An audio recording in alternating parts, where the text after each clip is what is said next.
Good afternoon, friends. I welcome you once again to this second lecture of the Fiction of Indian Diaspora. In this lecture, we are going to talk about the development and evolution of diaspora. If you recall, in the first lecture, we talked about the origin of the term diaspora, and now let's see how this term has traveled since the time of its inception. We have seen that the term diaspora was originally used for the classical diaspora, that is, Jewish diaspora, and it did not have a positive connotation at all. But if we look at its modern uses, we'll find that diaspora is a happy place, a happy hunting ground for the diasporic communities, as they are making it count with their tall achievements and tremendous contributions both to their host and home countries. So, you may be wondering why people make a move. Now, this is not any kind of riddle to find it out, because movement is integral, as I earlier said. It is an integral part of human life. This is how the different nations have been formed. This is how the different societies have been formed. It is because of movement that the modern societies have emerged.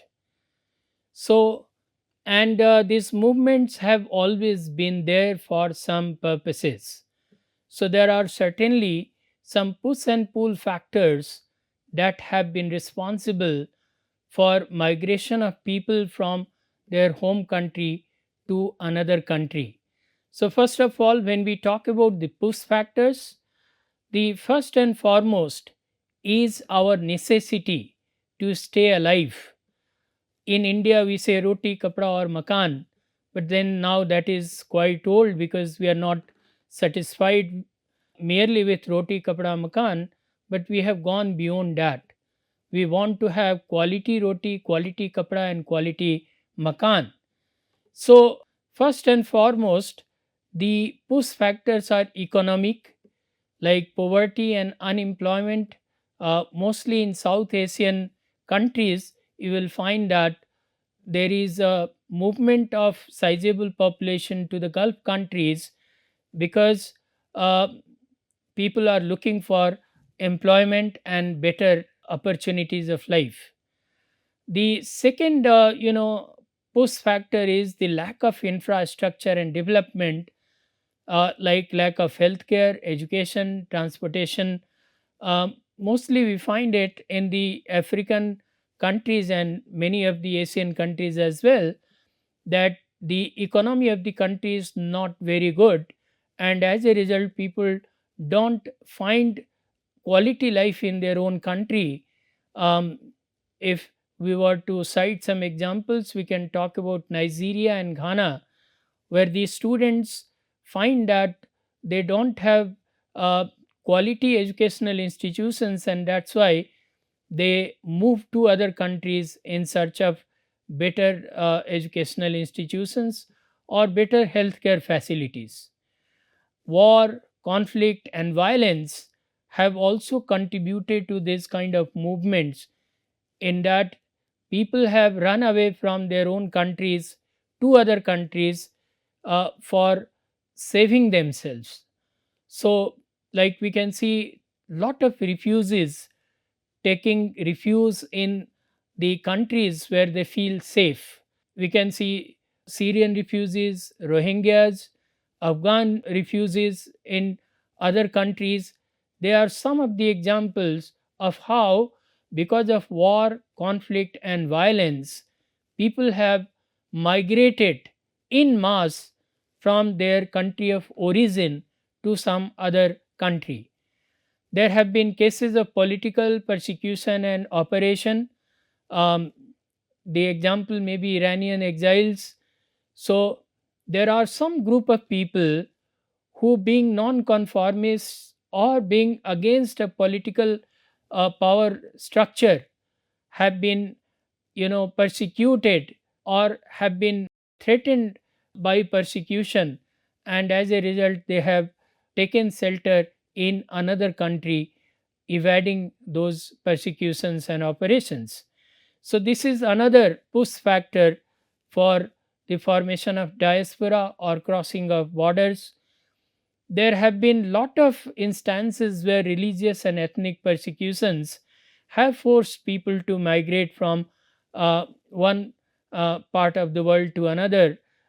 First and foremost, we have been talking about the Jewish diaspora.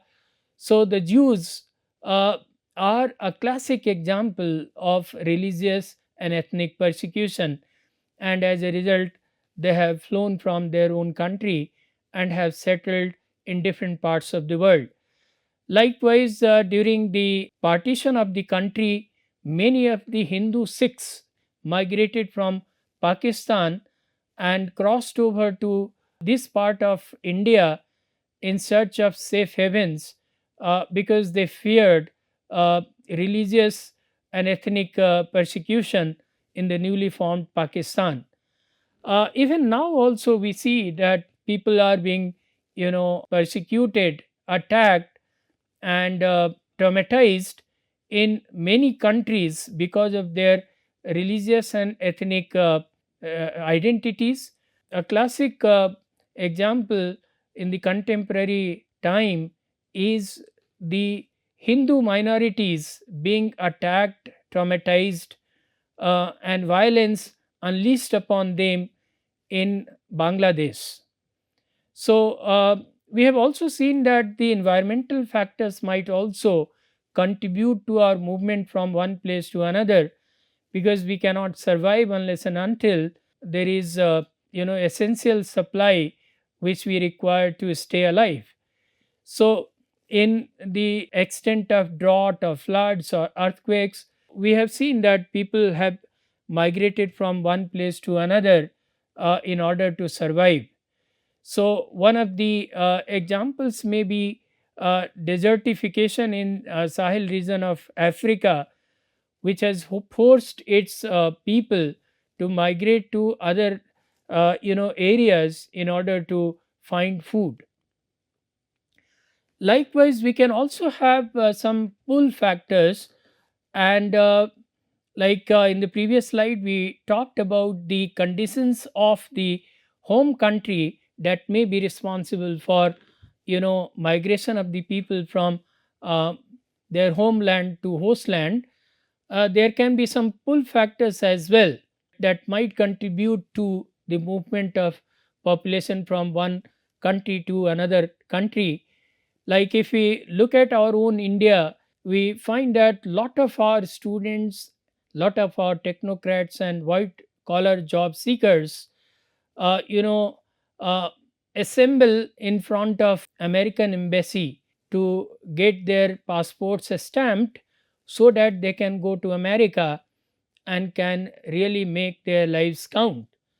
So the countries having stronger economies and better job markets and higher salary packages certainly pull the people from these third world countries, underdeveloped economies, because they provide better opportunities to uh, the population. So, stronger economies is one of the most important pull factors. Another is improved healthcare, education, and modern facilities. Now, this is again linked to the economies of these countries. So, we find that lot of our students and lot of people, go to US, UK, and other such developed nations for studies and for better, treatments. And again, another pull factor may be the political freedom or religious tolerance. So there have been countries where there is no freedom for the people, and the governments are mostly despotic with lot of sanctions for the citizens. People always feel suffocated in this kind of atmospheres, and that's why they always uh, try to make movement to those countries where they can live and breathe freely and flourish freely. So of late we have seen that Americans have earned the true title of a multicultural nation because they have shown lot of political freedom and religious tolerance for the people.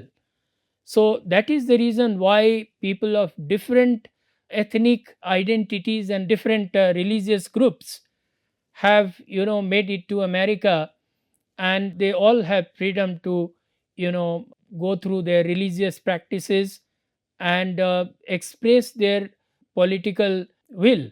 Another pull factor rather is immigration and citizenship policies. So there are countries that are welcoming these immigrants, and they have better and flexible citizenship policies that have resulted in more and more people coming to those countries and seeking permanent residency. Um, Another pull factor may be climatic and environmental stability. So, the countries that experience less uh, climatic changes, less environmental hazards, are the countries that provide safer environment for living, and that's why people tend to move to such countries. Another pull factor may be the family reunion. In many cases, we have seen that part of the family has moved to some developed nation and they have been doing quite well, and now they own a house of their own, and they are quite happily settled there. So they ask for their rest of the family members also to come and join them, so that they can have a better life. So we have seen many of the families moving to the well off countries alongside their other family members. Trade and globalization, they have also been pull factors. So better trade opportunities, uh, better opportunities to make profit and maximize your production, and better marketing opportunities, they have all contributed significantly for uh, the movement of a population from one country to another. Technological advancements, well friends, all of us have been living in a world that is governed by technology, and we are all looking forward to an opportunity to live in countries that are more technologically advanced. So it doesn't come as a surprise that we have a certain degree of attraction and fascination for the upcoming technologies. And when we go abroad, we come across such technologies that surprise us and that look quite tempting. So I have made lot of such overseas visits, and during my visits, um, I can see the difference when I visit these developed nations, and mostly the difference is visible in their use of technology. So they have used all the latest gadgets and technologies and have made life much more systematic. And sometimes we just wonder whether it is possible to maintain such currency and such accuracy with time, uh, with the help of technology. The trains are running dot on time. You can really plan your life because of these technologies, uh, because you can really account for each and every passing minute of yours.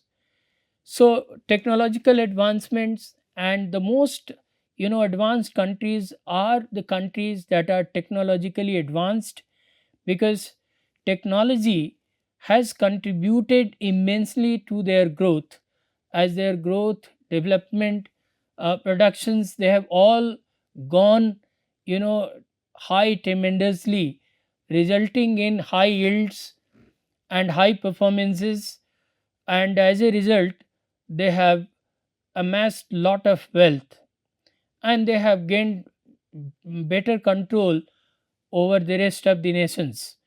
So for example, Americans, they are very technologically advanced, and as a result they are ruling all over the world. Cultural ties and belongingness, they are also very very important. Many a time we move to a country because that country shares very close cultural ties with our country, and we easily find the people welcoming and develop sense of belongingness in that particular country. So when we talk about the effects of diaspora, diaspora does not only affect the host country whose demography changes, but it also affects the homeland. So, first of all, when we talk about what effects does diaspora have on the homeland, we find that there are some positives and some negatives. Like, first of all, the family disruption. The families get disrupted in that some family members make a move to other country, so those left behind always feel their absence.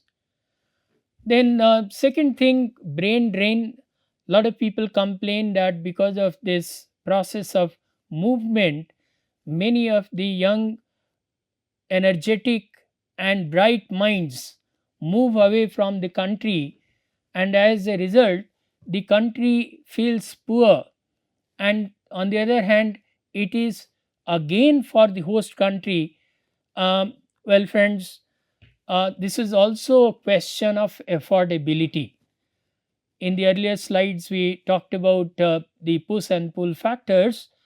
So we find that yes, this is also because of the pull factor, the countries that are better off, that can provide better opportunities, better salary packages, better living conditions, can always, attract better minds. And probably that is the reason why they are able to attract and retain the best of minds from across the world, further consolidating their position as world leaders. So, brain drain, remittance dependence. Now, what happens? The homeland is dependent on the remittance that it receives from its members who have crossed the country or who have gone abroad. But then this is something that may be taken as positive if we talk about India, which boasts of having the largest number of diasporic people around the world. Um, India is gaining a lot because of its diasporic population, in that they are bringing lot of foreign currency to the country. So, but then yes, if we take it in the negative direction, we can tend to think that we are becoming over dependent on the remittance sent by these diasporic people. Um, there is another phenomenon that has been noticed. It is loss of tax revenue. Now, our people who are earning in another country, they are paying taxes there, and their money in India is tax free. So, India is not gaining any tax revenue out of them. There are also security concerns. We have seen how the diasporic people are, the most vulnerable population, and easy targets uh, of people who hate to have them in their countries. And this is a quite natural phenomenon we can see worldwide, that the native population always disapproves uh, and is not so welcoming to the most industrious people who come to their country. while they understand that they are contributing immensely for the development of their nation and contributing a lot in their economic prowess, but they still believe that they are the people who will consequently take all their jobs, and they are the people who will make lot of money. So there are security concerns also, because you are not in your own country, and so there are frequent attacks. But then this does not happen quite often in the countries that are quite tolerant, the countries that have made their policies quite clear that no such attack on any minority or any ethnic group will be tolerated, and anybody responsible will be booked. So in the host countries, the effects of diaspora result in political interference first of all. So we find that the diasporic people sometimes are treated as vote banks, because they are a minority, but then a minority that is united, and they start interfering politically in the host country, because they want them to form policies that are pro such diaspora. There are frequent cultural clashes and prejudices, as I was talking about. People belonging to different cultures and different nationalities certainly have a lot that is not in common between them, resulting in frequent misunderstandings and frequent clashes between them. There are security concerns, as I mentioned. Security concerns are always there. Identity crisis.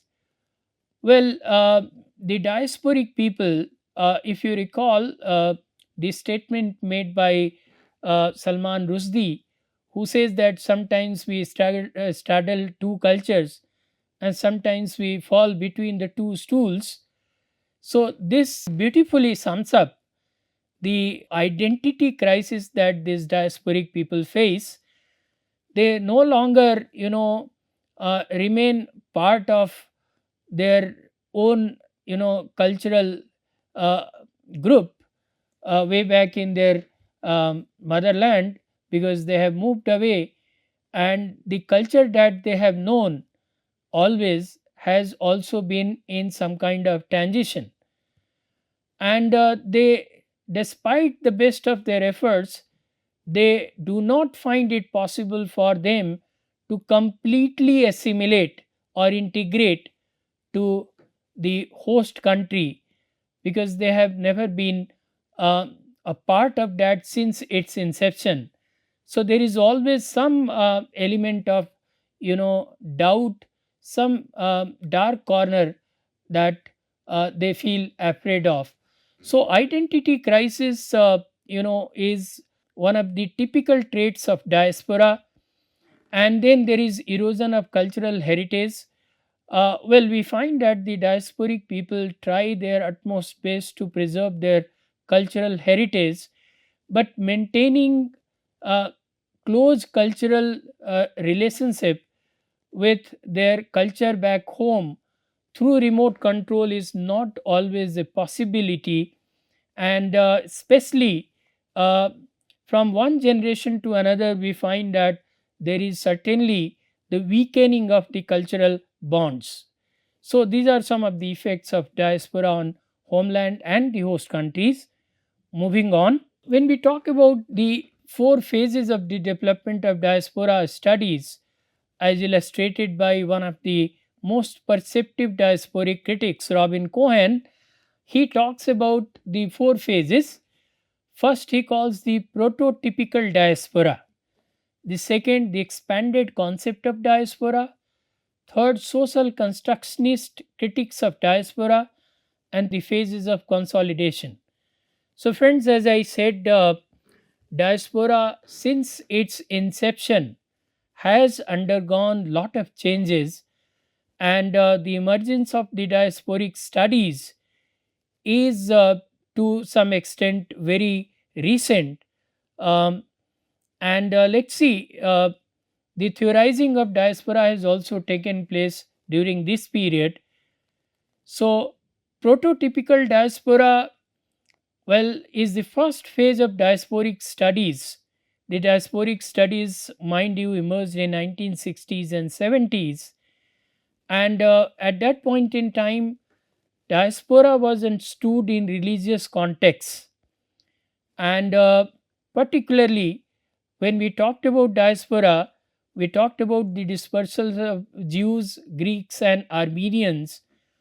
This is also, as I said, known as the classic diaspora, and Cohen also calls it victim diaspora, because this diaspora is a classic example of forced migration in which the population was forced to live under tragic circumstances, and this sense of loss and trauma and sense of displacement and derangement from one's own country and culture left a permanent scar in the minds of these diasporic people.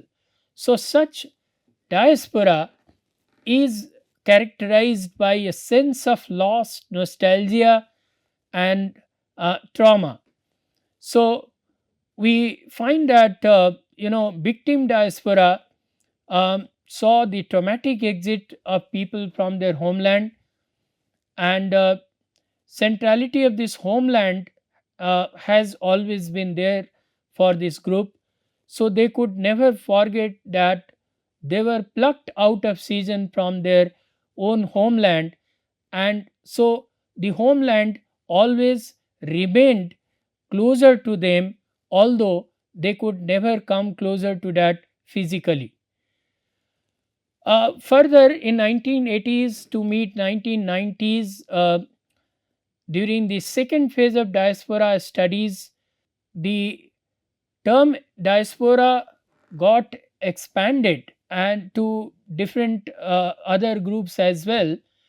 And rather than just talking about the religious diaspora, the scholars also vouched for inclusion of such groups as expatriates, expellees, political refugees, alien residents, immigrants, and ethnic and racial minorities taught court.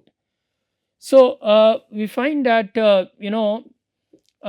the concept of diaspora expanded beyond its classical meaning to encompass many more such groups that migrated maybe voluntarily or involuntarily.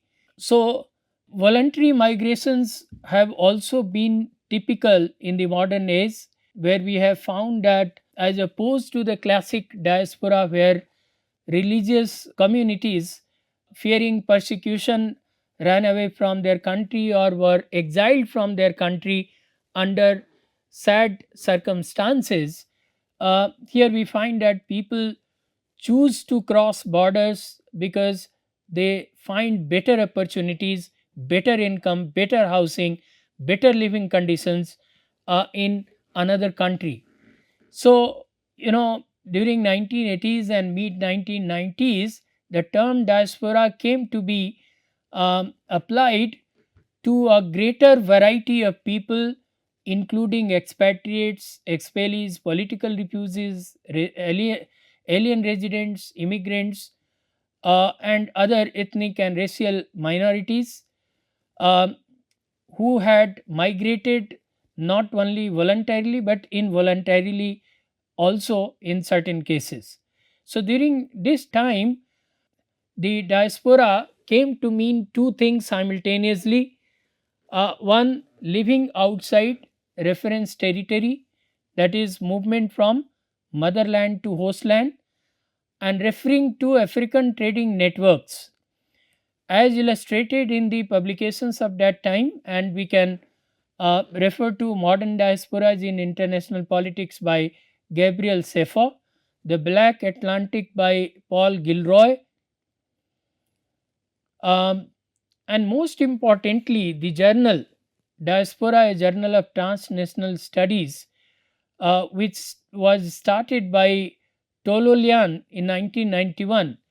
It proved to be one of the you know what we can call revolutions in the study of diaspora. In its very first issue, William Safran crafted 6 characteristics of diaspora, and he said that diaspora might mean the following. First, the dispersion from a single center of origin to two or more foreign peripheries.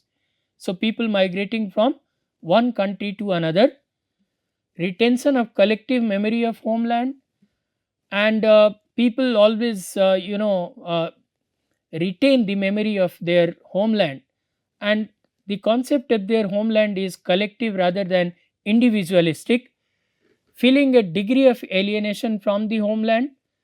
They always feel alienated because they have been separated from their homeland, hope of eventual return of the descendants, and such people, for whatever circumstances, they have crossed borders and they may be making millions of rupees or millions of dollars in a foreign land.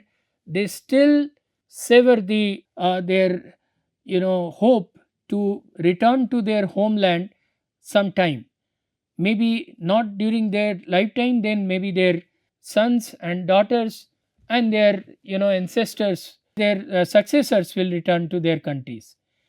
So they always maintain this hope that someday they will go back to their homeland, and they always have a belief that homeland will be supporting them and they should be supporting their homeland. So they always believe in maintaining alive ties with their homeland. So with this homeland, focal point of ethnicity, history, cultural memory, continued engagement, hope to return. Well, so what we find in this 6 characteristic formula by Safran, the focal point remains the homeland. So he believes that diaspora has a very strong sense of homeland, and although the diasporic subject has moved away physically from the homeland has not psychologically gone out of his system. There is a social constructionist critique, mid 1990s, which may be termed the third phase of diaspora. In this, we find that the concept of diaspora goes beyond ethnic and religious meanings. It also includes many subsets like race, class, caste, and gender.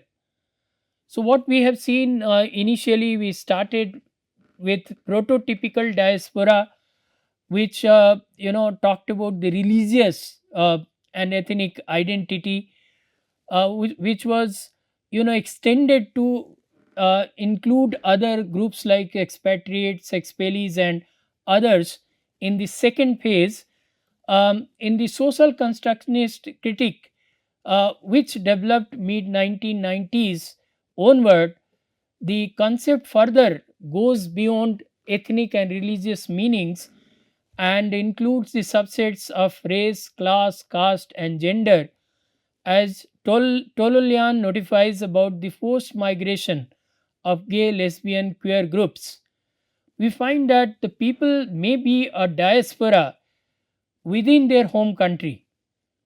So, we have seen that such disadvantaged groups that did not find favor with the majority of the people went into hiding or were forced to confine themselves to a particular locality, and as a result, you know, they were forced to think for themselves or fend for themselves.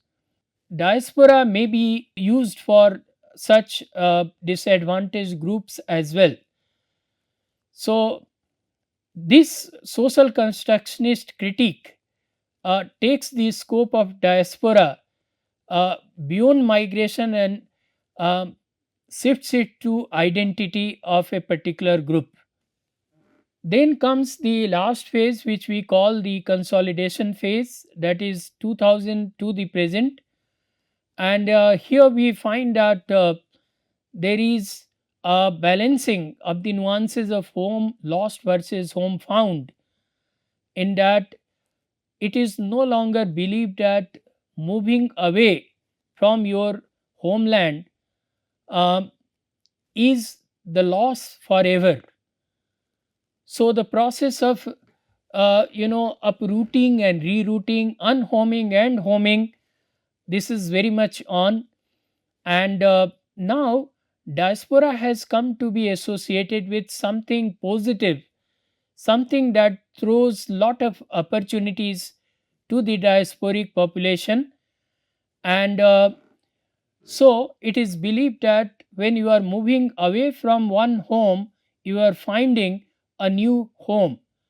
So this concept focuses from point of departure and maintenance of identity to paradoxical identity, the non-center and hybridity, in that you refashion yourself, uh, taking the best of both the cultures left and cultures adopted, in that the diaspora talks about a third space where the people you know uh, build a hybrid society, taking uh, both the host and home societies together, and as a result it is something that ends in a win-win situation.